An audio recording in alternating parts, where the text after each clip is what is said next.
नमस्कार विद्यार्थी मित्रांनो. आता 9 नोव्हेंबरला MPSC राज्यसेवा पूर्व परीक्षा झालेली आहे आणि भरपूरशा विद्यार्थ्यांचे पेपर चांगले गेलेले आहे. ठीक आहे. त्यामुळे आता आपल्याला मेन्स परीक्षेकडे किंवा मुख्य परीक्षेकडे लक्ष देण्याची वेळ आलेली आहे. जितक्या लवकर आपण मुख्य परीक्षेकडे सिरियस नजरेने पाहू तितक्या लवकर आपलं प्रिपरेशन चालू होऊन जाईल आणि तितका आपला कॉन्फिडन्स वाढत जाणार आहे. त्यामुळे या व्हिडिओ थ्रू आम्ही घेऊन आलेलो आहे. पूर्व परीक्षा तर झाली आहे, आता मुख्य परीक्षेची स्ट्रॅटेजी काय राहणार आहे. मित्रांनो, हा व्हिडिओ शेवटपर्यंत पहा, कारण की यामध्ये स्ट्रॅटेजी डे बाय पूर्ण आपण daily basis, weekly basis, monthly basis आपण काय करायला पाहिजे याबद्दल मी इन डिटेल सर्व सांगितलं आहे. आणि मला खात्री आहे की जर तुम्ही या स्ट्रॅटेजीचा फॉलो कराल तर निश्चितच 1 ते 2 महिन्यातच तुमचा कॉन्फिडन्सही वाढणार आहे, आत्मविश्वासही वाढणार आहे आणि तुम्हाला तुमच्या मुख्य परीक्षेचा सिलेबस प्रॉपर वेळेत प्रॉपर पद्धतीने पूर्ण करून त्याची प्रॅक्टिस करून सहज शक्य होणार आहे. म्हणून हा व्हिडिओ सर्व सिरियस ॲस्पिरंटसाठी जे या वर्षीची मुख्य परीक्षा देणार आहे, तसेच बाकीचे जे 2026चा अटेम्प्ट काउंट करत आहे किंवा 2026 साठी प्रिपरेशन करत आहे तेही हा व्हिडिओ पाहू शकतात. कारण 2026 साठी सुद्धा जर तुम्ही प्रिपरेशन करत आहे पूर्व परीक्षेसाठी किंवा मुख्य परीक्षेसाठी, आणि हा जो क्रुशियल टाइम आहे नोव्हेंबर टू मार्च पर्यंतचा, याला जर तुम्ही प्रॉपर युटिलाइज केला तर it will be beneficial for you. हा तुमच्या सर्वांसाठी खूप कामात येणार आहे. तर जाऊया खऱ्या व्हिडिओकडे. सर्वात पहिले जसं आता आपण म्हटलंय की मुख्य परीक्षा हा सर्वात मोठा टप्पा आहे. पूर्व परीक्षा तर फक्त स्क्रीनिंग टेस्ट होती मित्रांनो. याच्यात फक्त जे सिरियस स्टुडंट्स आहेत त्यांची स्क्रीनिंग होईल आणि ते आता मुख्य परीक्षेसाठी एलिजिबल राहणार आहे. ठीक आहे, पात्र राहणार आहे. तर आता सर्वात मोठा गेम आहे आपला मुख्य परीक्षेचा. सो आता मागच्या व्हिडिओमध्ये आपण सर्व डिस्कस केलं होतं की मुख्य परीक्षा जी आहे ती त्याची डेट, त्याचा टाइम टेबल MPSCने ऑलरेडी प्रसिद्ध केलेला आहे. तर आपण ही डेट पाहू शकता. आपल्यासाठी टार्गेटेड डेट आहे 29 मार्च पासून, है ना. 29 मार्च पासून आपला राज्यसेवा मुख्य परीक्षा 2025चा पेपर चालू होणार आहे. 29 मार्चला आपला भाषा पेपर राहणार आहे. ठीक आहे. त्याच्यात आपली इंग्लिश आणि दुसरी मराठी. भाषा पेपरलाही आपल्याला मित्रांनो लक्षात ठेवा की भाषा पेपर हा जो आहे हा क्वालिफाईंग पेपर आहे, जस्ट लाईक युअर CSAT. आणि क्वालिफाईंग पेपरमध्ये इथे आपल्याला 25% गुण घ्यायचे. 300 मार्काचा जो पेपर राहणार आहे ज्याच्यात आपल्याला ऍटलिस्ट 75+ गुण घ्यायचे. तर हे मी याच्यासाठी सांगतोय की आपण इंग्लिश आणि मराठी या भाषा पेपरला सुद्धा सिरियसली घेण्याची वेळ आहे. याला आपण अवॉइड करू शकत नाही, क्वालिफाईंग राहिला तरीही, है ना. त्याच्यानंतर मग राहणार आहे MPSCची एक गोष्ट चांगली आहे भरपूरशा विद्यार्थ्यांसाठी की 29 मार्च नंतर त्यांनी थोडा वेळ दिलेला आहे 5 एप्रिल पर्यंतचा, जो निबंधासाठी आहे. आणि त्याच्यानंतर एकदम 18 आणि 19 एप्रिलला त्यांनी सामान्य अध्ययनाचे पेपर 1, 2, 3, 4 असा त्यांनी टाइम टेबल ठेवलाय. आणि 19 एप्रिल नंतर पुन्हा थोडीशी गॅप देऊन 26 एप्रिलला त्यांनी वैकल्पिक विषय ज्याला आपण ऑप्शनल म्हणतो त्याच्यासाठी त्यांनी सुट्ट्या दिलेल्या आहेत. तर आपला जो मुख्य परीक्षेचा टाइम टेबल आहे तो काय आहे, 29 मार्च, मग 5 एप्रिल, 18 आणि 19 एप्रिल आणि त्याच्यानंतर 26 एप्रिल. तर आपल्याला मित्रांनो हे तुम्ही पाहू शकता की 29 मार्च पासून आपली मुख्य परीक्षा चालू होत आहे. म्हणून आपल्याला बाय मार्च 20 आपला पूर्ण सिलेबस रेडी करून ठेवायचा, प्रिपरेशन करून ठेवायची आहे. भरपूरशा विद्यार्थ्यांना असं होतं की सर मी प्रिलियमसाठी तर पूर्ण फोकस केला होता, माझा प्रिलियमचा अभ्यासही बढिया झाला, माझा प्रिलियमचा पेपरही छान गेला, आणि पण आता मुख्य परीक्षा जी आहे मुख्य परीक्षेसाठी मी तेवढा रेडी नाही आहे, है ना. तर त्या मुख्य परीक्षेसाठी आता जो नोव्हेंबर पासून ते मार्च पर्यंतचा कालावधी आहे याच्यात जर आपण सिरियसली 7 ते 8 तास जरी आपण फुल फोकस अभ्यास केला तर आपल्याला मुख्य परीक्षा 2025 ही यशस्वी करण्यापासून कोणीही रोखू शकत नाही. एवढ्या कॉन्फिडेंटली मी याच्यासाठी सांगतोय कारण की माझे भरपूरसे विद्यार्थी जे आहे त्यांनी UPSC ची एक्झाम पास केलेली आहे, है ना. म्हणून तर आता आपण समोर जाऊया. एक बेसिक स्ट्रक्चर जे भरपूरशा म्हणजे जे पण सिरियस ॲस्पिरंट्स आहेत ते सर्वांना माहिती आहे, पण तरी एकदा आपण गो थ्रू करू. आपला टार्गेट मुख्य परीक्षेसाठी राहणार आहे पेपर 1, पेपर 2 जो आपला भाषा पेपर आपण म्हणतो, मराठी आणि इंग्लिश. सर्वात पहिले जसं इंग्रजी आहे, मग मराठी आहे, मग निबंध लेखन आहे, नंतर सामान्य अध्ययन 1, 2, 3, 4 आणि त्याच्यानंतर मग ऑप्शनलचे 2 पेपर. एक ऑप्शनल घेऊन त्याचे 2 पेपर, हे लक्षात ठेवायचं आपल्याला. आता ऑप्शनल कोणता घ्यायचा, काय घ्यायचा हे बोलण्याची अजिबात वेळ नाहीये, कारण की तुम्ही ऑलरेडी फॉर्म भरलाय आणि त्याच्यात तुम्ही ऑप्शनल निवडलेला आहे. त्यामुळे मी हे एक्सपेक्ट करतो की जे सिरियस मेन्सचे विद्यार्थी आहेत त्यांची काही ऑप्शनल्स आहेत त्याच्यासाठी त्यांनी त्यांचे बुक्स, त्यांची बुक लिस्ट हे सर्व आणून ठेवलेली आहे. ठीक आहे. ऑप्शनलचा आतापर्यंत त्यांचा अभ्यास झाला असेल तर चांगली गोष्ट आहे, नाही जरी झाला असेल तरी या 5 महिन्याच्या कालावधीला जर आपण प्रॉपरली यूज केलं तर आपला भरपूरसा म्हणजे पूर्ण 90 to 100% आपला ऑप्शनलचाही अभ्यास होऊ शकतो. मी स्ट्रॅटेजी ही व्हिडिओच्या शेवटी डिस्कस करणार आहे, म्हणून याच्याशी कंटिन्युअसली तुमच्याजवळ कागद आणि पेन राहायला हवा मित्रांनो.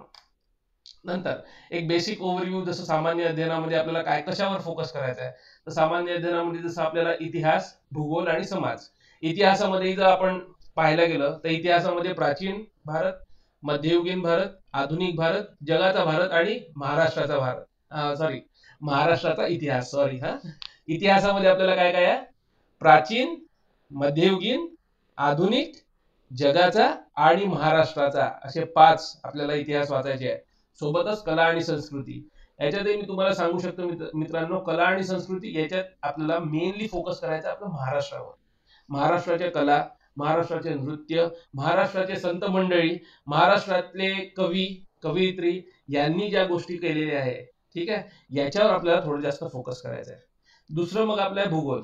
भूगोलातही जर आपण सांगायला गेलं तर प्राकृतिक भूगोल, ठीक आहे, प्राकृतिक भूगोल, भारताचा भूगोल, जगाचा भूगोल आणि सोबत महाराष्ट्राचा भूगोल. नंतर समाज. समाज म्हणजे समाजशास्त्र जे आपण रोज वावरतो या समाजात, त्याच्याबद्दल आपल्याला शिकायचं आहे. त्याच्यानंतर सामान्य अध्ययन पेपर 2 मध्ये आपल्या शासन आणि संविधान, जसं याला आपण जर म्हटलं तर पॉलिटी ज्याला आपण सिंपल म्हणतो किंवा राज्यशास्त्र ज्याला आपण म्हणतो है ना, ते येणार आपलं संविधान, आणि दुसरं शासन म्हणजे गव्हर्नन्स है ना. त्याच्यानंतर राहणार आहे सामाजिक न्याय ज्याला आपण सोशल जस्टिस म्हणतोय, आणि दुसरं राहणार आहे आंतरराष्ट्रीय संबंध, इंटरनॅशनल रिलेशन. पेपर 3 मध्ये जर आपण पाहिलं तर अर्थव्यवस्था, दॅट इज इकॉनॉमी, विज्ञान व तंत्रज्ञान, that is science and technology, आपत्ती व्यवस्थापन, डिझास्टर मॅनेजमेंट, अंतर्गत सुरक्षा म्हणजे इंटरनल सिक्युरिटी, आणि इथे अजून एक ऍड करून घ्या मित्रांनो, एन्व्हायरमेंट, दॅट इज पर्यावरण. ठीक आहे. नंतर येणार आहे आपलं सामान्य अध्ययन पेपर 4. याच्यात आपल्याला इथिक्स, इंटिग्रिटी अँड ऍप्टिट्यूड, नैतिकता, सचोटी आणि योग्यता, आणि याच्यासोबत केस स्टडीज हे आपल्याला सर्व करायचं आहे. आणि हा सर्व जो सिलेबस आहे आपल्याला नोव्हेंबर 11, आजची तारीख जी आहे नोव्हेंबर 11 पासून टार्गेट करून मार्च 20 पर्यंत याला योग्य प्रकारे अभ्यास करून प्रॉपर रिव्हिजन करून आपल्याला तयारी करायची आहे. आणि हा जो कालावधी आहे मित्रांनो, याच्यात जितका तुम्ही घाम गाळला तितकं यश तुमच्या जवळ येणार आहे.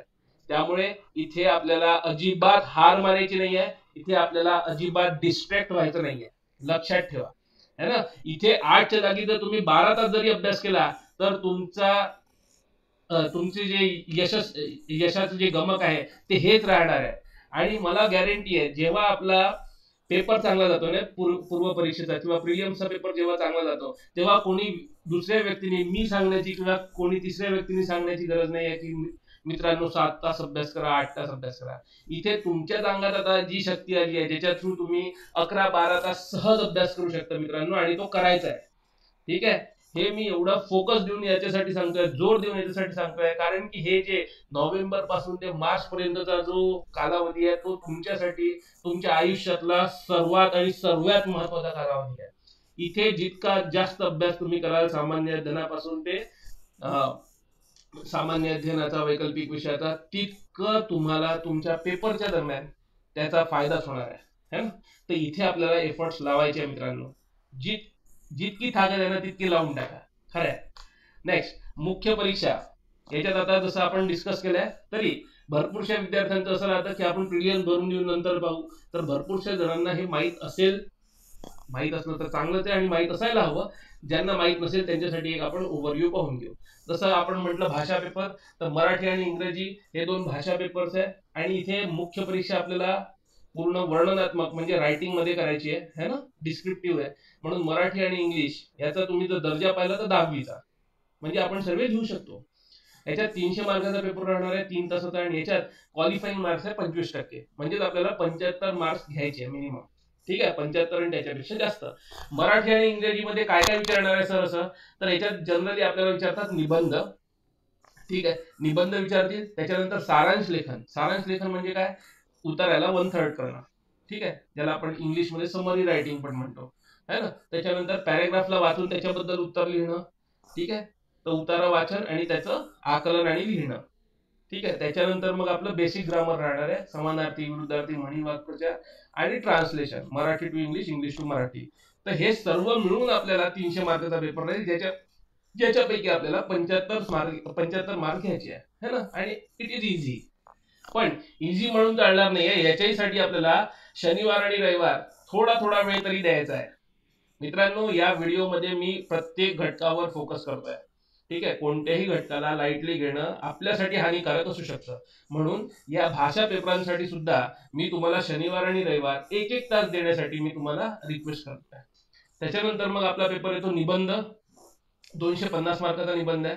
ठीक आहे, 3 तासाचा. त्याच्यानंतर सामान्य अध्ययनाचे 4 पेपर आहेत, जीएस पेपर 1, 2, 3, 4 ज्याला आपण म्हणतो, 250 मार्काप्रमाणे इच, है ना. आणि त्याच्यानंतर मग वैकल्पिक विषय, त्याचे एका वैकल्पिक विषयाचे 2 पेपर 250 मार्काप्रमाणे. आता हे सर्व आपल्याला माहिती आहे, तुम्ही स्क्रीनवर याचा स्क्रीनशॉटही घेऊ शकता. ज्यांना काही माहित आहे, नाही माहित तर माहित आहे तर चांगलीच गोष्ट आहे, ज्यांना नाही माहित ते स्क्रीनशॉट घेऊन आपण समोर जाऊया. ठीक आहे, इथपर्यंत योग्य आहे सर्वांना. तर समोर जाऊया. आता जसं मी तुम्हाला म्हटलंय, आता विश्रांतीची वेळ नाही. ठीक आहे, आता तर उलट अजून जास्त आपले एफर्ट्स लावण्याची वेळ आलेली आहे. ठीक आहे, हा, मी हेही म्हणेन की आपल्याला बर्नआउट नाही व्हायचंय, की एकदम 17 तास काम केलं, 18 तास अभ्यास केला आणि त्याच्यानंतर मग तब्येत खराब होऊन 4 तास आपले वाया गेले, असंही करू नका. ठीक आहे, पण मी हे एक्सपेक्ट करतो की एक सिरियस एस्पिरंट जो आहे तो 7 ते 10 तास अभ्यास करूच शकतो आणि त्यांनी करायला हवा, है ना. कसा करायचा, त्याचं टायमिंग कसं डिस्ट्रीब्यूट करायचं, हे सर्व आपण याच व्हिडिओत शेवटी डिस्कस करणार आहे. दुसरं आहे मेन्सची तयारी, म्हणजे जसं conceptual study and writing practice. Mains is all about the writing practice, है ना. इथे तुम्हाला काय येतं, काय फॅक्ट्स माहिती आहे याच्याशी अर्थ नाही आहे. तुम्ही जितकं सुबक पद्धतीने, जितकं चांगल्या पद्धतीने तुम्ही लिहू शकाल, तितके तुम्हाला गुण जास्त मिळणार आहे. इथे मला एक गोष्ट बोलावीशी वाटते मित्रांनो, की इथे तुमचं फक्त नॉलेज आणि कन्सेप्ट हे महत्वाचे नाही आहे, याचसोबत तुमचं प्रेझेंटेशन, तुमची हँडरायटिंग, है ना. प्रेझेंटेशन, हँडरायटिंग, तुम्ही कशा प्रकारे उत्तर सादर करता, त्याचं सादरीकरण हेही तितकंच महत्वाचं आहे. ठीक आहे, याच्यात मी तुम्हाला एक गोष्ट सांगू शकतो. युपीएससी मध्ये रमेश घोलप सर जे आहे, त्यांचं जर तुम्ही भाषण ऐकलं असाल तर त्याच्यात त्यांनी सांगितलंय की त्यांचं सादरीकरणावर खूप जास्त होल्ड होता, पगडा होता, त्यामुळे त्यांनी त्या युपीएससी मेन्स परीक्षेमध्ये चांगले उत्तम गुण घेतले. म्हणजेच याच्यावरनं मी तुम्हाला सूचित करतोय की आपल्याला सादरीकरणावर फोकस करायचा आहे ना, सादरीकरणावर फोकस करायचा, आपल्या कंटेंटवर भर द्यायचा आहे आणि त्याच्या सहित शुद्ध लेखन. आता तुम्ही जितके तुमचं हँडरायटिंग असेल त्याला 4 ते 5 महिन्यात तर इम्प्रूव्ह एकदम होऊ शकत नाही, पण ऍटलिस्ट माझं हे म्हणणं आहे की कोणी समोरचा व्यक्ती त्याला वाचू शकेल, निदान इतकं तरी त्याला सुबक ठेवा. ठीक आहे, त्याच्यानंतर याच्यासाठी सर अभ्यास कसा करायचा आहे, मागच्या वर्षांचे पेपर. आता हे मागच्या वर्षाचे पेपर म्हणजे कोणते, तर तुम्ही युपीएससीचे जे पेपर्स आहे 2015 पासूनचे, त्याला तुम्ही रेफर करू शकता. ठीक आहे, 2015 पासून ते 2025 पर्यंतचे युपीएससीचे पेपर तुम्ही रेफर करू शकता. हेही मी तुम्हाला नमूद करतो की डिफिकल्टी लेवल थोडीशी जास्त असेल युपीएससीची, पण ऍटलिस्ट तुम्हाला प्रश्नाचा दर्जा, प्रश्नाचं स्वरूप कसं आहे आणि कशा प्रकारे विचार करायचा, त्याच्यासाठी ब्रेनस्टॉर्मिंग करण्याची ती तुम्हाला संधी देईल.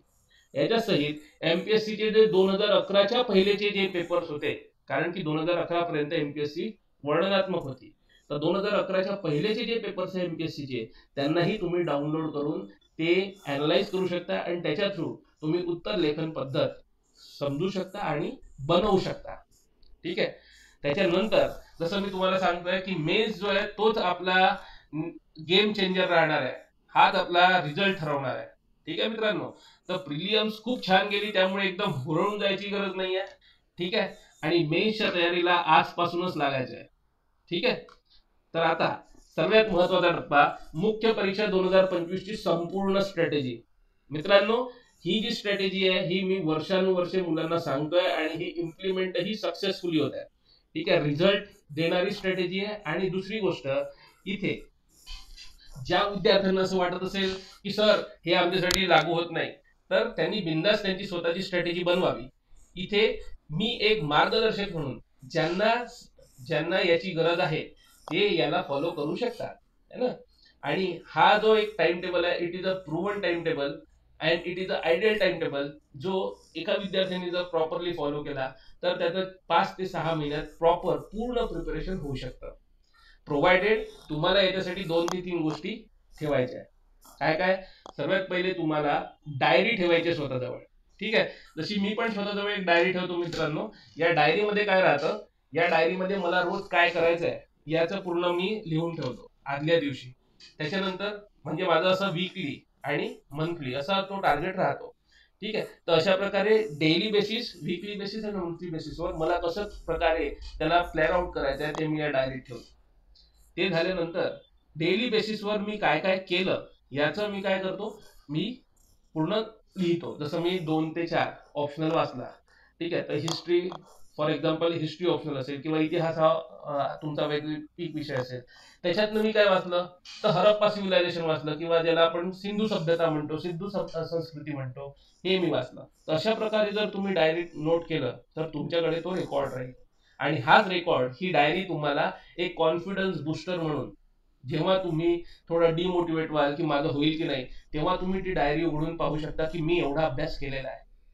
ठीक आहे, या छोट्या छोट्या गोष्टी असतात मित्रांनो, पण या सर्व छोट्या गोष्टी तुम्हाला सकारात्मक ऊर्जा देऊन जातात, म्हणून मी तुम्हाला सर्व हे सांगू इच्छितो. ठीक आहे, तर आता स्ट्रॅटेजीकडे जाऊया. सर्वात पहिले माझं जसं मी म्हटलंय की जे सिरियस कॅन्डिडेट्स आहे ते या व्हिडिओला कंटिन्यू करू शकता आणि या स्ट्रॅटेजीला ते फॉलो करू शकता. माझी गॅरंटी आहे की 1 ते 1.5 महिन्यात तुम्ही स्वतः कॉन्फिडेंटली मला सांगाल. ठीक आहे, याच्यासाठी मी एक्सपेक्ट करतो की तिथे जे कमेंट बॉक्स आहे त्याच्यात तुम्ही लिहाल की सर 1 ते 1.5 महिना मी याला फॉलो केलाय आणि 1.5 महिन्यामध्येच मला एक पॉझिटिव्ह रिझल्ट दिसतोय. ठीक आहे, तर मी एक्सपेक्ट करतो तुमच्याकडनं, तर तेव्हा तुम्ही मला हे कमेंट करू शकता. इथे आता तयारीचा अनुक्रम पहा मित्रांनो. आपल्याकडे जो वेळ आहे त्याला आपल्याला डिवाइड करायचा आहे. ठीक आहे, 24 तास प्रत्येकाकडे आहे. त्याच्यातनं मी म्हणतो की 6 ते 7 तास तुम्ही आराम करा, कारण की हेल्थ ही इम्पॉर्टंट आहे, तब्येतही महत्वाची आहे. त्याच्यानंतर आपली पहिली प्रायोरिटी आहे अभ्यास. तर सर्वात पहिले आपल्याला ऑप्शनल जो आहे, which is a game changer, याच्यावर आपल्याला फोकस करायचा आहे. तर मुख्य परीक्षेचे 3 गेम चेंजर्स पहिले समजून घ्या. आपल्याला मेन फोकस करायचा आहे ऑप्शनल, ज्याला आपण वैकल्पिक विषय म्हणतो कारण तो 500 मार्काचा आहे. दुसरा आहे आपला निबंध, 250 मार्काचा, आणि त्याच्यात काहीही आपल्याला मर्यादा नसतात, आपण आपली जी कल्पकता आहे, बुद्धिमत्ता आहे, त्याच्याद्वारे आपण लिहू शकतो. आणि तिसरा आहे आपला इथिक्स, दॅट इज नीतिशास्त्र. नीतिशास्त्र हा असा विषय आहे की जो कमी एफर्ट्स लावून जितके जास्त मार्क्स तुम्ही त्याच्यात घेऊ शकाल तितके तुम्ही स्कोर करू शकता. जसं 250 मार्काचा आपला नीतिशास्त्र आहे, हा नीतिशास्त्राचा आपण अभ्यास करायला गेला तर 20 ते 25 दिवसात तो आपला पूर्ण तयार होतो. आणि सोबतच केस स्टडी ज्याला आपण म्हणतो नीतिशास्त्राची, याच्यात आपल्याला खूप नॉलेजची गरज नाही आहे, तर आपण क्युरियस, आपण व्यावहारिक दृष्ट्या कशा प्रकारे बिहेव करू शकतो किंवा आपण अधिकारी झाल्यावर कसं वर्तन करू याच्याबद्दल आपल्याला लिहायचं असतं. तर आपण जर याची रायटिंग प्रॅक्टिस जरी केली तर नीतिशास्त्र सुद्धा तुम्हाला उत्तम मार्क्स देऊ शकतो मित्रांनो. तर 3 गेम चेंजर्स कोणते मुख्य परीक्षेचे? सर्वात पहिले तुमचा वैकल्पिक विषय ज्याला आपण ऑप्शनल म्हणतो, दुसरा एसे दॅट इज निबंध, आणि तिसरा नीतिशास्त्र दॅट इज इथिक्स. ठीक आहे, तर याच्यासाठी मी तुम्हाला म्हटलंय की ऑप्शनलला आपल्याला थोडा जास्त जोर द्यायचा आहे. तर रोजचा जो वेळ आहे त्याला मी तुम्हाला डिवाइड करून दिलेला आहे. थोडंसं कमी जास्त झालं तर चालतं, 3 तासाच्या जागी जर समजा 3.5 तास झालं तरी चालतं. ठीक आहे, किंवा 3 तासाच्या जागी कधी कधी समजा 2.5 तास झाले तरी चालतं. ठीक आहे, हा मी एक आयडियल तुम्हाला टाइम टेबल सांगतोय. तर रोजचा आपला डेली शेड्यूल असं राहणार आहे की 3 तास आपण ऑप्शनलला देणार आहे. ठीक आहे, कारण ऑप्शनल हा असा विषय आहे, वैकल्पिक विषय असा विषय आहे की ज्याच्यात आपल्याला पदवीच्या वरचा, ठीक आहे, या पदवी लेवल पर्यंतचा तो दर्जा राहतो, म्हणून त्याला आपल्याला डिटेल अभ्यास करायचा असतो, है ना. तर 3 तास रोज आपण ऑप्शनलला देऊया, 2 तास आपण जीएस ला देऊया. मग जीएस मध्ये कोणतं सर? जे जीएस पेपर 1 to 4 मध्ये जे पण काय राहतील ते. त्याच्यानंतर 1 तास आपल्याला करंट अफेअर्सला द्यायचा आहे, कारण की तुम्ही पाहाल मित्रांनो, जीएस पेपर 2 आणि जीएस पेपर 3, ठीक आहे, हे करंट बेस्ड क्वेश्चन्स याच्यात येतात. क्लिअर आहे, तर त्यामुळे 1 तास रोजचा आपल्याला करंट अफेअर्स द्यायचा आहे, ज्याच्यात तुम्ही न्यूजपेपर वाचू शकता. ठीक आहे, 25 ते 30 मिनिटात तुमचे न्यूजपेपरचे न्यूज आणि संपादकीय, पुन्हा 15 मिनिटं, आणि अजून जर समजा तुम्ही अर्धा तास त्याच्यात दिला तरी काही हरकत नाही. 1 ते 1.5 तास तुम्ही करंट अफेअर्स देऊ शकता. त्याच्यातला अर्धा तास जो आहे तो तुम्ही कोणती परिक्रमा किंवा कोणती जी काही योग्य मॅगझिन तुम्हाला वाटत असेल ती तुम्ही वाचू शकता, है ना. त्याच्याने तुम्ही एक अनालाइज करा की आपला ऑप्शनलचाही रोज अभ्यास होतोय, जीएसचाही अभ्यास होतोय आणि करंट अफेअर्सही होतोय. आता झाला आपला अभ्यास. त्याच्यानंतर काय सर, 2 तास आपल्याला डेली रिव्हिजन करायची आहे. हे 2 तास मी मॅक्सिमम सांगितले तुम्हाला. ठीक आहे, 2 तासामध्ये तुम्हाला रिव्हिजन प्लस रायटिंग प्रॅक्टिस, कारण की मेन्स जो आहे it is a game of writing. So 2 तासामध्ये तुम्हाला मी सांगतो की आपण सकाळपासून जे रात्रीपर्यंत जे काही अभ्यास केला, जसं ऑप्शनल तुम्ही जसा केला, जीएस केला, करंट अफेअर्स केला, याचं झोपण्याच्या पहिले 2 तास है ना, पहिले आपण जे जे केलं त्याला फक्त ओव्हरव्ह्यू करायचं आहे. पुन्हा ते वाचायचं नाहीये, ओव्हरव्ह्यू करायचं की मला आठवत आहे की नाही आठवत आहे. तर नाही आठवलं तर त्याला पुन्हा नोट करून दुसऱ्या दिवशी पहिले तो करायचा आहे आपल्याला, है ना. अशा प्रकारे जर तुम्ही रिव्हिजन केली तर तुमचं रोजचं जे तुम्ही केलंय ते स्ट्रॉंग होईल, डोक्यात म्हणजे लक्षात राहील तुम्हाला. आणि सोबत सोबत रायटिंग प्रॅक्टिसही तुमची रोजची 30 ते 35 मिनिटं होणार आहे. 30 ते 35 मिनिटात, जसं 7 मिनिटात आपल्याला लिहायचं आहे, पण आता आपण सुरुवात केली आहे का रायटिंगची, तर जर केली असाल तर तुम्हाला सध्याच्या घडीला 10 ते 11 मिनिटं तरी एका प्रश्नाला लागले तरी चालेल. तर 2 ते 3 प्रश्न रोजचे होतात आपले 35 मिनिटात, आणि ते लिहिता लिहिता आपल्याला मग ते 7 मिनिटावर आणायचे. कसे आणायचे, कशा प्रकारे आन्सर रायटिंग राहणार आहे, याच्यासाठी मी पुन्हा एक व्हिडिओ बनवीलच. पण सध्या पुरता मी तुम्हाला सांगतोय की रोजचे 30 ते 35 मिनिटं आपल्याला आन्सर रायटिंग करायचं आहे ना. तर हा आपला डेली टाइम टेबल राहणार आहे. 3 तास ऑप्शनल, 2 तास जीएस, 1 ते 1.5 तास करंट अफेअर्स, म्हणजे हे आपले किती झाले, नियर अबाउट आपले झाले हे 6 ते 6.5 तास, आणि 1 ते 1.5 तास तुमची रिव्हिजन. म्हणजे टोटल हा मी 8 तासाचा टाइम टेबल दिलाय. तुम्ही जर समजा 10 ते 12 तास अभ्यास करत असाल तर it will be the bonus for you, है ना. तर तुम्ही तो अजून वाढवू शकता. ठीक आहे, जीएस 2च्या जागी 3 किंवा करंट अफेअर्स 1.5च्या जागी 2, रिव्हिजन 2च्या जागी 3, हे तुमच्या हातात आहे. ठीक आहे, आता हे तर मी तुम्हाला डेली सांगितलं की कसं कसं करायचं आहे आपल्याला.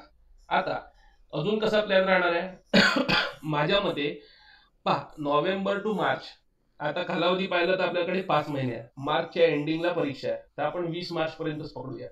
तर नोव्हेंबर, डिसेंबर, जानेवारी, फेब्रुवारी, मार्च असे 5 महिने आपण पकडू. नोव्हेंबर पासून ते मार्च पर्यंत, आता हे जे याच्यात मी काय केलंय, 2 ते 3 तास रोजचं ऑप्शनल टाकलेलं आहे. ज्या मुलांचा ऑप्शनल किंवा वैकल्पिक विषय पहिलेच तयार आहे त्यांना पूर्ण 3-3 तास द्यायची गरज नाही, ते इथे रिव्हिजन करू शकतात 2-2 तास. पण ज्यांचा ऑप्शनल पूर्ण प्रकारे तयार नाही आहे किंवा ज्यांना ऑप्शनल मध्ये कॉन्फिडन्स आणि आत्मविश्वास नाही आहे, त्यांच्यासाठी मी तुम्हाला सांगू शकतो की 3 तास रोजचे जर तुम्ही दिले तर बाय नोव्हेंबर आणि डिसेंबर तुमचा कोणताही पेपर 1 किंवा पेपर 2 पैकी कोणताही एक पेपर चांगल्या पद्धतीने होऊ शकतो. इथे मी तुम्हाला अजून सांगतो, ज्यांनी शून्यातनं चालू केलंय, कारण भरपूरशा मुलांना कॉन्फिडन्सही नव्हता की सर माझं प्रिलियम्स होईल की नाही, आणि त्याचं प्रिलियम्स निघत आहे. मग अशा विद्यार्थ्यांचं कसं, त्यांनी ऑप्शनल तेव्हा जो काही टाकला असेल, आता त्यांना वाटत आहे की आता मला ऑप्शनलही करायचं आहे आणि बाकी सर्व करायचं आहे. त्यांच्यासाठी मी सांगू इच्छितो की इथे त्यांना थोडासा अजून जास्त वेळ त्यांना द्यावा लागणार आहे. 3च्या जागी त्यांना 4 तास रोज ऑप्शनल द्यावं लागणार आहे. ठीक आहे, आणि हे देणं काहीही अयोग्य नाही, हे द्यायचंच आहे. ठीक आहे, तर मी एक जनरल ज्या विद्यार्थ्यांनी सिरियसली पहिल्यापासून अभ्यास केलाय, ठीक आहे, तर त्यांच्यासाठी सांगतोय रोजचे आपल्याला 3 तास ऑप्शनलला द्यायचे आहे. ठीक आहे, त्याच्याने तुमचा कॉन्फिडन्स कंटिन्यू राहणार. ठीक आहे, कारण it is a highest game changer, important game changer. त्याच्यानंतर आपल्याला नोव्हेंबर जो आता आहे 11 पासून ते 30 नोव्हेंबर पर्यंत या 20 दिवसात आपल्याला इथिक्स करायचं आहे. रोजचे 2 ते 2.5 तास जर तुम्ही इथिक्सला दिले तर तुमचे इथिक्स आरामात होतो. सर इथिक्स कसं करायचं आहे, इथिक्ससाठी जनरली तुम्ही जर सिलेबस पाहिला, सिलेबसमध्ये जे जे टर्म्स तुम्हाला दिसत आहे, जे जे तुम्हाला व्याख्या दिसत आहे, त्या व्याख्यांवर तुम्हाला डेफिनेशन एक्झॅक्ट माहीत पाहिजे आणि काही पर्सनल आणि प्रोफेशनल एक्झाम्पल्स तुम्हाला माहीत पाहिजे. हे आपलं बेसिक्स प्रिपरेशन आहे, इथिक्सचं बेसिक्स प्रिपरेशन. त्याच्यानंतर मग हळूहळू त्याच्या डिटेलमध्ये तुम्ही जाऊ शकाल. ठीक आहे, आणि साईड बाय साईड रोज एक केस स्टडी, ठीक आहे, आपल्याला अनालाइज करायची आहे. इंटरनेटवर भरपूर ठिकाणी तुम्हाला मिळतात किंवा you can even use AI for that. Clear आहे, तर PYQs वगैरे तुम्ही UPSCचे घेऊन त्याच्यातनं जे केस स्टडीज आहे त्याला कॉपी करून तुम्ही AIचा वापर करून त्याची उत्तरं तुम्ही रोज वाचू शकता. रोज एक केस स्टडी तुम्हाला करायची आहे, मराठी मीडियमचा राहो किंवा इंग्लिश मीडियमचा राहो. क्लिअर आहे, जो मराठी मीडियमचा विद्यार्थी राहील त्यांनी म्हणजे AIचा वापर करून त्याला मराठी ट्रान्सलेट करून त्याला वाचू शकता, आणि जो इंग्लिश मीडियमचा विद्यार्थी आहे त्याला ते इंटरनेटवर सहजरित्या उपलब्ध होऊन जाईल. म्हणजेच काय, नोव्हेंबर पासून आता आपल्याला ऑप्शनल आणि नोव्हेंबर मध्ये आपल्याला मोस्टली इथिक्स आपल्याला कम्प्लीट करायचं आहे. क्लिअर. टार्गेट बेस्डच करावं लागणार आहे विद्यार्थी मित्रांनो. तुम्हाला काही जणांना असं वाटू शकतं की सर 20 दिवसात इथिक्स होऊ शकतं का? बिलकुल होऊ शकतं. तुम्हाला जर 2 ते 2.5 तास तुम्ही रोज दिले तर इथिक्स बिंदास तुमचं 20 दिवसात होतं. त्याच्यानंतर डिसेंबर मध्ये आपल्याला पुन्हा मी ऑप्शनल तुम्हाला सांगतोय, नोव्हेंबर पासून ते मार्च पर्यंत मी ऑप्शनल लावलेला आहे. आणि it is as per individual choice की नोव्हेंबर टू फेब्रुवारी तो ऑप्शनल चांगला 3-3 तास जरी केला आणि मार्च मध्ये थोडा त्याचा वेळ कमी केला आणि बाकी विषयांना प्राधान्य दिलं तरीही चालेल. ठीक आहे. मग डिसेंबर मध्ये काय, डिसेंबर मध्ये ऑप्शनल सहित आपल्याला जे मेन्सचे सब्जेक्ट्स आहे, ठीक आहे, मुख्य परीक्षेचे जे तुम्ही प्रिलियम साठी नाही वाचले असे जे विषय आहेत, असे विषय, ठीक आहे. जसं प्रिलियम साठी तर आपण इतिहास, भूगोल, राज्यशास्त्र, अर्थशास्त्र, हिस्ट्री, जिओग्राफी, पॉलिटी, इकॉनॉमी हे तर आपण चांगल्या पद्धतीने प्रिलियम साठी वाचले होते. त्याच्यानंतर एन्व्हायरमेंट, पर्यावरणीय आपण वाचला, चालू घडामोडीही आपण चांगल्या पद्धतीने वाचल्या. तर हे विषय जे आहे हे आपल्याला आयडिया पण आहे, आपली त्याच्यावर कमांडही आहे. पण असे काही सब्जेक्ट जे मेन्सचे आहे, ज्याच्याकडे आपण आतापर्यंत तेवढं लक्ष दिलं नव्हतं, आता आपल्याला काय करायचं आहे, डिसेंबर मध्ये आपल्याला governance, international relation and internal security या प्रत्येक विषयाला 10-10 दिवस एकेकाला द्यायचे आहे. ठीक आहे. म्हणजे नोव्हेंबर पर्यंत तुमचा इथिक्स कम्प्लीट झाला मित्रांनो, 250 मार्काचा आहे ना, आणि ऑप्शनल चालूच आहे. डिसेंबर मध्ये काय आहे, governance, international relation, internal security हे 10-10 दिवसाचे एक एक विषय आहे. रोजचं जर तुम्ही 2 ते 2.5 तास त्याला दिले तर तुमचे हे विषय तयार होऊन जातील. आता 2 ते 2.5 तास रोजचे द्यायचे म्हणजे काय द्यायचे, इथे तुम्हाला जे सब टॉपिक दिले आहे त्याच्यातले त्या टॉपिकवर तुम्हाला सर्च करायचं आहे नेटवर. ठीक आहे. त्याचा जो काही डेटा, रिपोर्ट, जे काय कंटेंट आहे, म्हणजे मायक्रो नोट्स समजून घ्यायला, तर मायक्रो नोट्स तुम्हाला तिथे बनवायचे आहे. मायक्रो नोट्स कशा बनवायचे त्याच्यासाठी आपण एक सेपरेट व्हिडिओ बनवणार आहे. ठीक आहे. तर मायक्रो नोट्स तुम्हाला बनवायचे आहे. मायक्रो नोट्स साठी जर तुम्हाला व्हिडिओ पाहिजे असेल तर तुम्ही प्लीज कमेंट करा की मायक्रो नोट्स, मी त्याच्यासाठी लवकरात लवकर व्हिडिओ बनवेल. ठीक आहे. तर मायक्रो नोट्स जर आपण बनवायला गेलो तर गव्हर्नन्स साठी 10 दिवस सफिशियंट आहे, इंटरनॅशनल रिलेशन साठी 10 दिवस सफिशियंट आहे, इंटरनल सिक्युरिटीसाठी 10 दिवस सफिशियंट आहे. तर तुम्ही पाहू शकता डिसेंबर मध्ये तुमचं governance, IR and internal security झालं है ना. मग जानेवारीमध्ये तुम्ही या, ऑप्शनल तर चालूच आहे, सोबत सोबत वर्ल्ड हिस्ट्री याच्यासाठी 8 दिवस सफिशियंट आहे, कारण खूप डिटेलमध्ये विचारत नाही. त्याच्यानंतर इंडियन सोसायटी, समाज ज्याला आपण म्हणतो, सोशल जस्टिस ज्याच्या स्कीम्स वगैरे येतात आणि जे आपण करंट अफेअर्स वाचतो त्याच्यात, आणि डिझास्टर मॅनेजमेंट खूप झाले ते 4 ते 5 दिवस डिझास्टर मॅनेजमेंटसाठी. अशा प्रकारे जानेवारीमध्ये आपले मेन्सचे सब्जेक्ट होऊन जातील. भरपूरशा विद्यार्थ्यांना असं आता डोक्यात आलं असेल की सर तुम्ही तर एवढे सब्जेक्ट जानेवारीमध्ये लिहिले आहे, होऊ शकतील का? बिलकुल होऊ शकतं मित्रांनो. पहा, वर्ल्ड हिस्ट्रीसाठी तुम्ही 8 दिवस रोजचे द्या 2 ते 2.5 तासाप्रमाणे. इंडियन सोसायटीसाठी तुम्ही 10 दिवस द्या 2 ते 2.5 तासाप्रमाणे. सोशल जस्टिससाठी 3 ते 4 दिवस, कारण याचे स्कीम्स राहतात. आणि डिझास्टर मॅनेजमेंटसाठी 5 दिवस. तर तुम्ही जर मोजायला गेलं, वर्ल्ड हिस्ट्रीचे 8, इंडियन सोसायटीचे 10, म्हणजे किती टोटल 18. सोशल जस्टिसचे किती झाले, 4 ते 5, जसं मी म्हटलं, 8 आणि 5 13, म्हणजे 23 झाले. आणि डिझास्टर मॅनेजमेंटचे 5, हे झाले 28. 28 दिवसात तुमचं हे सर्व विषय होतात अलॉंग विथ नोट्स. ठीक आहे. आणि त्याच्यानंतर फेब्रुवारीमध्ये मग आपण चालू करू. म्हणजे तुम्ही पहा, नोव्हेंबर, डिसेंबर, जानेवारी पर्यंत तुमचे मेनली मेन्सचे सर्व विषय झाले आहे. आणि साइड बाय साइड 3 महिन्यात तुमचं ऑप्शनल एक चांगल्या पद्धतीत झालेलं आहे. 3 महिन्यात जर रोजचे तुम्ही 3 ते 4 तास ऑप्शनलला देत असाल तर तुमचा पेपर 1, ऑप्शनलचा कोणताही पेपर 1 तुमचा चांगल्या पद्धतीने होऊ शकतो. ठीक आहे. आणि पेपर 2 चाही तुमचा सिलेबस चालू होऊन जाईल तोपर्यंत. फेब्रुवारीमध्ये मग आपण जम्प करू. फेब्रुवारीमध्ये आता काय, ऑप्शनल तर आपल्याला कंटिन्यू ठेवायचंच आहे. साइड बाय साइड पॉलिटी आणि इकॉनॉमी. आता पहा, हिस्ट्री, जिओग्राफी, पॉलिटी, इकॉनॉमी याला आपण प्रिलियम्स मध्ये वाचलंय, तेच आता आपल्याला रिवाइज करायचं इथे. ठीक आहे. त्यामुळे हे आपले लवकर लवकर होतील. तर पॉलिटीसाठी 15 ते 20 दिवस पकडा. ठीक आहे. आणि इकॉनॉमीसाठी 10 ते 15 दिवस पकडा. त्याच्यानंतर मार्चमध्ये काय आहे, सर हिस्ट्री आणि जिओग्राफी. आता हे 2 मोठे सब्जेक्ट आहे. तर इथे इव्हन मी तुम्हाला सांगेल की जिओग्राफी आणि इकॉनॉमी असं तुम्ही पकडू शकता. ठीक आहे. कारण की इकॉनॉमीला तुम्हाला पूर्ण 15-20 दिवस लावण्याची गरज नाही. जिओग्राफी आणि हिस्ट्री हे 2 मोठे सब्जेक्ट आहेत. तर even what you can do as per your strength. जसं आता मुलांना पॉलिटी आणि इकॉनॉमीची भीती वाटते म्हणून मी त्याला फेब्रुवारी केलाय. मार्चमध्ये मी हिस्ट्री, जिओग्राफी याच्यासाठी केलाय कारण की मार्च एंड पर्यंत तुमचं म्हणजे 29 मार्च नंतर तुमचे पेपर चालू होणार आहे. म्हणून जो पेपर 1 आहे तो तुमचा मार्च मध्ये तयार झाला तर तुम्ही म्हणजे तो फ्रेश राहील तुमच्यासाठी, म्हणून मी ते लिहिलेलं आहे ना.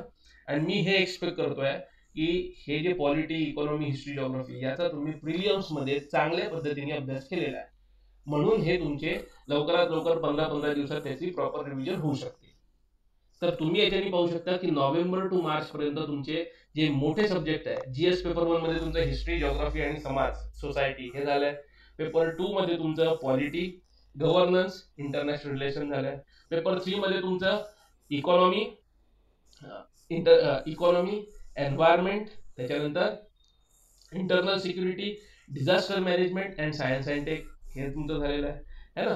सायन्स अँड टेक तुम्ही करंट अफेअर्स थ्रू पण करू शकता, किंवा इथे जे तुम्ही रिव्हिजनच्या याच्यात जर तुम्हाला अर्धा तास रोजचा टाकायचा असेल त्याच्यात तुम्ही करू शकता, है ना. तर याच्याद्वारे तुम्ही पाहू शकता की मार्च पर्यंत तुमचे मॅक्झिमम सर्वे सब्जेक्ट झालेले आहे मित्रांनो, है ना. आणि याच्या सहित सहित आपल्याला काय करायचं आहे, मॉक टेस्ट आपल्याला फेब्रुवारी पासून चालू करायचे. आता मी फेब्रुवारी का बरं म्हटलं, कारण की तुम्ही पाहू शकता जानेवारी पर्यंत आपले मेन्सचे मॅक्झिमम सब्जेक्ट तयार झालेले आहे, है ना. म्हणून फेब्रुवारी पासून आपल्याला मॉक टेस्ट चालू करायची आहे. मॉक टेस्ट मध्ये काय राहणार आहे, तर मॉक टेस्ट मध्ये आपल्याला आता उत्तर लेखनाची सवय करायची आहे. सर्व अभ्यास झाल्यानंतर मग मी लिहीन या माइंडसेटने जाऊ नका, ठीक आहे. तुमचे सब्जेक्ट झाले आहे, जितकं तुमचं रिव्हिजन पाठांतर झालेलं आहे त्याच हिशोबाने तुम्ही मॉक टेस्ट लिहा. काहीही करून तुम्हाला फेब्रुवारीमध्ये मॉक टेस्ट लिहिणं जरुरी आहे. तुमची तयारी किती झाली आहे, काय झाली आहे, कॉन्फिडन्स काय आहे, it does not matter. Start your writing from February, writing mock test, okay, from February. आणि याच्यातही तुम्हाला 2 पेपर प्रत्येक आठवड्यात लिहायचे, तेव्हा कुठे आपला हात चालेल. याचं एक सिंपलचं उदाहरण आहे, जर तुम्ही वर्षातनं फक्त 1 दिवस जिम कराल आणि म्हणाल माझी बॉडी बनेल, तर हे शक्य नाहीये. याच्यासाठी तुम्हाला पहिले स्टार्टिंगला म्हणजे 2.5 किलोचं डंबेल्स उचलावं लागेल, मग 5 किलोचं, मग 7 किलोचं, तेव्हा कुठे मग तुम्ही 1-1.5 वर्षानंतर 10 किलोचं डंबेल्स आरामात करू शकता. Yes or no. हे सेम तुमच्या इथेही चालतं. तुमच्या हाताला एवढी रायटिंग प्रॅक्टिस नाहीये, तुम्हाला फेब्रुवारी पासून जेव्हा तुम्ही ते कराल, ठीक आहे. आणि इथे मी पेपर्स म्हणतोय, उत्तर नाही. उत्तर आपल्याला नोव्हेंबर पासूनच रोज लिहायचे 2 ते 3, ठीक आहे. इथे मी पेपर्स म्हणतोय म्हणजे 20 प्रश्न आपल्याला लिहिण्याची प्रॅक्टिस करायची आहे मित्रांनो, ठीक आहे. 9 ते 12 आणि 2 ते 5 याच वेळेत आपल्याला त्या मॉक टेस्ट द्यायच्या आहे. अशा प्रकारे तुम्हाला 2 पेपर्स प्रत्येक आठवड्यात द्यायचे आहे. असं जर तुम्ही केलं तर मला वाटतं की एमपीएससी 2025 ची मुख्य परीक्षा पास होण्यापासून आणि यशस्वी होण्यापासून, चांगल्या मार्कांनी यशस्वी होण्यापासून तुम्हाला कोणीच थांबवू शकत नाही, ठीक आहे. तर ही झाली आपली स्ट्रॅटेजी. याच्या सहित रोज काय करायचं आहे, आता रोजला मी असं डिवाइड केलंय, daily revision, weekly revision and monthly revision. जसं मी तुम्हाला रोजचा टाइम टेबल सांगितला, जेवढाही तुम्ही सकाळपासून संध्याकाळपर्यंत अभ्यास केलाय त्याचं झोपण्याच्या पहिले आपली एक गो थ्रू रिव्हिजन झाली पाहिजे, त्याला आपण डेली रिव्हिजन म्हणतो. वीकली रिव्हिजन काय, सोमवार ते शनिवार जो तुम्ही अभ्यास केला त्याची एक संडेला पूर्ण रिव्हिजन करा. आता तुम्ही म्हणाल सर 6 दिवस जो मी अभ्यास केला तो रविवारी एवढा कव्हर होईल का नाही होणार. तुम्ही डेली रिव्हिजन जर करत असाल तर तुमच्या डोक्यात त्या गोष्टी आहेच, है ना. म्हणून संडेला ते आरामात कव्हर होतं. हे सर्व इम्प्लिमेंट केलेलं आहे म्हणून मी सांगतोय एवढं कॉन्फिडेंटली. तिसरं मंथली रिव्हिजन, जे तुम्ही 1 तारखेपासून ते 25 तारखेपर्यंत जे केलं त्याला 26 ते 30 मध्ये तुम्हाला कम्प्लीट करायचं आहे. याच्याने तुमच्या 3 ते 4 रिव्हिजन झालेले आहे मित्रांनो, ज्याच्याने तुम्हाला भरपूरशा गोष्टी लक्षात राहणार आहे. आणि जितकं तुमच्या लक्षात राहील तितके फास्ट पद्धतीने तुम्ही उत्तर लिहू शकणार आहे, आणि क्वालिटी कंटेंट. त्याच्यानंतर जसं मी तुम्हाला सांगितलं, लँग्वेज पेपरला आपल्याला लाईटली घ्यायचं नाही, म्हणून सॅटर्डे संडे आपण 1-1 तास जरी लँग्वेज पेपरसाठी दिला, काही संपादकीय वाचले, काही समानार्थी विरुद्धार्थी शब्द वाचले, जे आपण स्कॉलरशिपच्या ज्या 4थी आणि 7वीच्या परीक्षा होत होत्या, ठीक आहे, त्याचे जे पुस्तकं राहतात, मणी अँड वाक प्रचार, समानार्थी विरुद्धार्थी, तेही तुम्ही रोज सॅटर्डे संडेला अर्धा ते 1 तास करू शकता. त्याच्यानंतर आठवड्यातनं 1 दिवस आपल्याला एसे रायटिंग करायची आहे. मेनली मी तुम्हाला सांगेल संडेला तुम्ही करू शकता. तेही कधी करू मी, सकाळच्याच वेळेस जर केलं तर योग्य.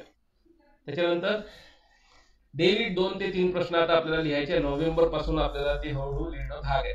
तुम्ही म्हणाल सर आता माझं काहीच नाही झालंय, त्याच्यासाठी मी तुम्हाला सांगतो काय करायचं आहे. आता युपीएससीचे जे प्रिव्हियस इयर क्वेश्चन्स आहेत, 2015 पासूनचे तुम्ही घेऊ शकता, किंवा एमपीएससीचे 2011च्या पहिले पासूनचे जे मेन्सचे पेपर्स होते, एक एक प्रश्न घ्यायचा, त्याला नेटवर सर्च करायचं, त्याच्याशी रिलेटेड जे काय तुम्हाला कंटेंट आला असेल त्याला वाचा, समजा, आणि मग न पाहता घड्याळ लावून तो प्रश्न तुम्ही तुमच्या मनाने लिहा. म्हणजे याच्यात आपल्याला वाट नाही पाहिजे की माझा अभ्यास झाल्यावर मी लिहीन. तुम्हाला आत्तापासून ते रायटिंग प्रॅक्टिस चालू करायची आहे ना, आणि ते मग तुम्ही मित्रांकडनं, तुमच्या शिक्षकांकडनं त्याला चेक करू शकता. अशा प्रकारे आपल्याला टार्गेट ठेवा की रोजचे 2 ते 3 प्रश्न लिहायचे. स्टार्टिंगला असं होऊ शकतं की एक एक उत्तर लिहायला तुम्हाला 15-15 मिनिटं, 18-18 मिनिटं लागू शकतात. त्याच्याने नाराज व्हायचं नाहीये.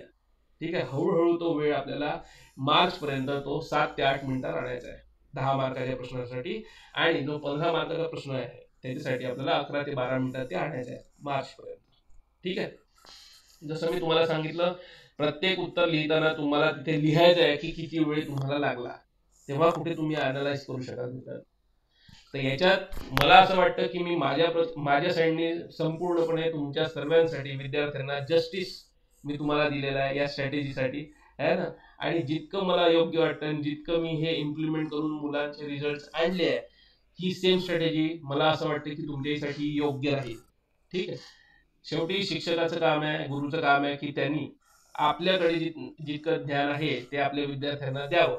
ठीक आहे, आणि जितकेही सर्वे तुम्ही पाहत आहेत ते माझे विद्यार्थी आहेत, आणि प्रत्येकाला हेच, म्हणजे मला तरी हेच वाटतं की इथला प्रत्येक विद्यार्थी जो व्हिडिओ पाहतोय त्याचं मेन्समध्ये, ठीक आहे, त्याचं नाव आलं पाहिजे.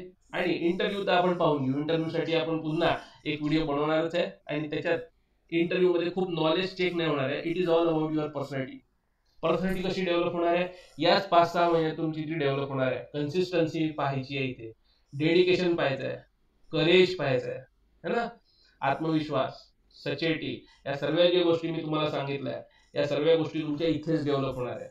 ठीक आहे, म्हणून इंटरव्ह्यूचं टेन्शन नाही आहे. मेन्स पास होण्यासाठीचा हा राजमार्ग आहे, म्हणून याला तुम्ही इम्प्लिमेंट करण्याचा प्रयत्न करा. 1 ते 1.5 महिन्यात तुम्हाला याचे पॉझिटिव्ह रिझल्टच दिसणार आहे मित्रांनो. ठीक आहे, एवढा कॉन्फिडेंटली मी सांगतोय म्हणजे याच्यात काहीतरी तथ्य असणारच. ठीक आहे, तर एवढं आपण डिस्कस केलेलं आहे. समोर जर काही तुम्हाला काही वाटलं असेल तर तुम्ही मला विचारू शकता. याच्या सोबत मी एक बॅच बद्दल सांगतोय. जसं ज्याही विद्यार्थ्यांना असं वाटत असेल की सर आमची पूर्व परीक्षा पास होते आणि मुख्य परीक्षेसाठी आता रायटिंग प्रॅक्टिस करायची आहे, अजून जसं तुम्ही स्ट्रॅटेजी सांगितली याला इम्प्लिमेंट करायचं आहे, याच्यासाठी आपल्या नवीन बॅचेस चालू झालेले आहे, तुम्ही याच्यातनं गो थ्रू करू शकता, तुम्ही आम्हाला कॉन्टॅक्ट करू शकता. तसंच एमपीएससी कंबाईन याच्याही आपल्या नवीन बॅचेस चालू झाले आहे, याच्याबद्दलही तुम्ही जो स्क्रीनवर दिलेला नंबर आहे याच्यावर तुम्ही आम्हाला कॉन्टॅक्ट करू शकता. ठीक आहे, so all the best for your studies. लवकरच भेटूया.